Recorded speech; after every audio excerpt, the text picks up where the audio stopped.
कन्या के बाद नंबर आता है तुला राशि का। तुला राशि वाले क्या खास कर सकते हैं इस समय में, और ये शनि परिवर्तन आपके लिए कैसा रहने वाला है, ये भी आपको बताएंगे शैलेंद्र जी। जी जैसे हमने आपको बताया कि तुला राशि पर भी शनि की ढैया उतर जाएगी, बहुत राहत मिलेगी इनको। अगर आप अविवाहित हैं, आपका विवाह हो सकता है, और अगर आप संतान प्राप्ति के लिए प्रयत्न कर रहे हैं तो संतान प्राप्ति के योग आपके बन सकते हैं। विवाह और संतान प्राप्ति की संभावनाएं सुंदर रूप से आपके लिए बनेंगी।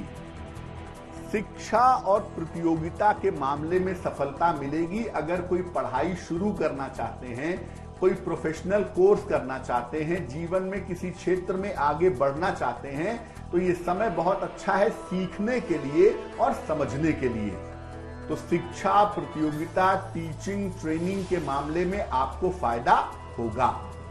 और पैसे को लेके हम ये नहीं कह सकते कि पहले बहुत दिक्कतें रही हैं, लेकिन हाँ इतना जरूर रहा है कि मेहनत के परिणाम बहुत अच्छे नहीं मिले हैं।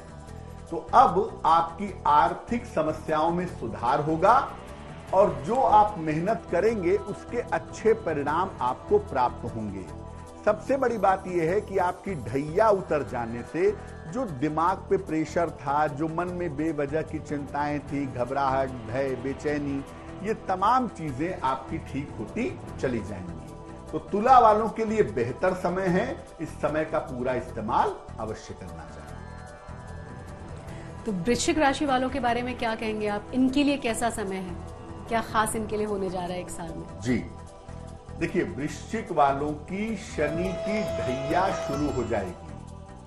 अब वृश्चिक के साथ शनि का ऐसा संबंध है, फोर्थ लॉर्ड है शनि और चतुर्थ भाव में जा भी रहा है। तो सबसे पहला काम वृश्चिक वालों का स्थान परिवर्तन डेफिनिट है, जरूर होगा। 90% मामलों में वृश्चिक राशि के लोगों की जगह बदलेगी, या अपना ऑफिस बदलेंगे, अपना ऑफिस का केबिन बदल लें, अपने रहने की जगह बदल लें, अपने रहने का शहर बदल लें, लेकिन कोई बड़ा परिवर्तन, स्थान परिवर्तन आपके जीवन में होगा। कोई नया काम भी आप इस समय शुरू कर सकते हैं, लेकिन मैं आपको यही कहूंगा कि चूंकि शनि कुंभ के हैं, इसलिए आप अकेले काम करने का, अकेले चलने का प्रयास करिएगा। ज्यादा पार्टनरशिप में और ज्यादा लोगों को अपने साथ जोड़ने का प्रयास मत करिएगा। अपने स्वास्थ्य का और अपनी दुर्घटनाओं का ध्यान रखिएगा। यहां पर ध्यान बनाए रखना जरूरी है। एक तो डाइजेशन का, दूसरे अपनी नसों का, और तीसरे वाहन चलाने में भी बहुत सावधानी रखिएगा। स्वास्थ्य का और दुर्घटनाओं का ध्यान बनाए रखिएगा। तो देखिए, वृश्चिक राशि के जीवन में बड़े परिवर्तन, नए काम की शुरुआत, लेकिन सेहत को लेकर और दुर्घटनाओं को लेकर के सतर्क रहना होगा। तो वृश्चिक राशि वालों के बारे में बताया कि किन किन चीजों का खास ख्याल आपको रखना है, और वैसे भी थोड़ा सा पहले अगर आपको पता चल जाए कि दुर्घटना हो सकती है तो आप थोड़ा और एहतियात बरतते हैं, सावधानी बरतते हैं। धनु वालों के बारे में क्या आप बताएंगे उन्हें? देखिए, धनु पे 7.5 लंबे समय तक चली है जी।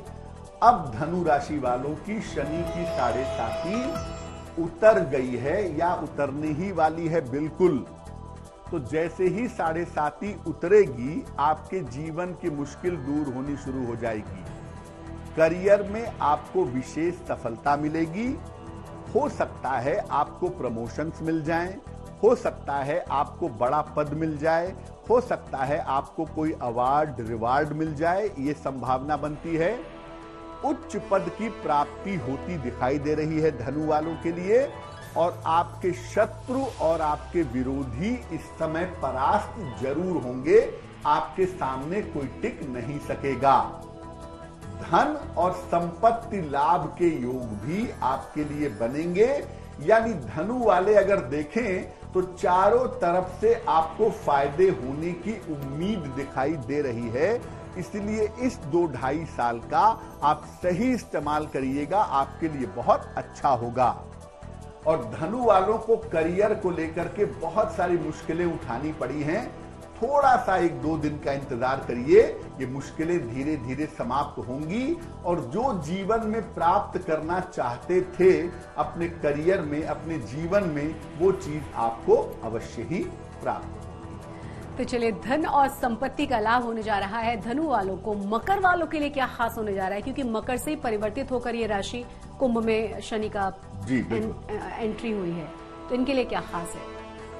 देखिए, अगर हम मकर राशि की बात करें, मकर राशि पे शनि की 7.5 का अंतिम चरण चलेगा, लास्ट फेज। और जब ग्रह उतरता है, जब ग्रह फाइनली डाउन होने लगता है, तब थोड़ी मुश्किलें बढ़ा देता है। हालांकि डरना नहीं है, आपको समझना है कि कहां पे वो असर डालेगा और किन एरियाज पे हमें ध्यान देना है।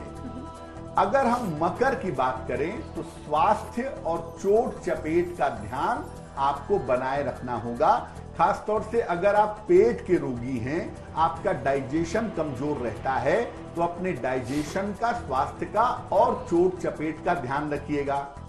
एक फायदा यह है कि करियर में आपके छोटा मोटा परिवर्तन हो सकता है, इंटरनल परिवर्तन हो सकता है और ये आपके लिए लाभकारी रहेगा। धन की स्थिति में थोड़ा उतार चढ़ाव रह सकता है, तो अगर आप कोई संपत्ति खरीदने जा रहे हैं, कोई प्रॉपर्टी वगैरह लेने जा रहे हैं या कहीं पर पैसा इन्वेस्ट करने जा रहे हैं, तो उसमें थोड़ी सावधानी आप बनाए रखिएगा, आपके लिए बहुत अच्छा होगा।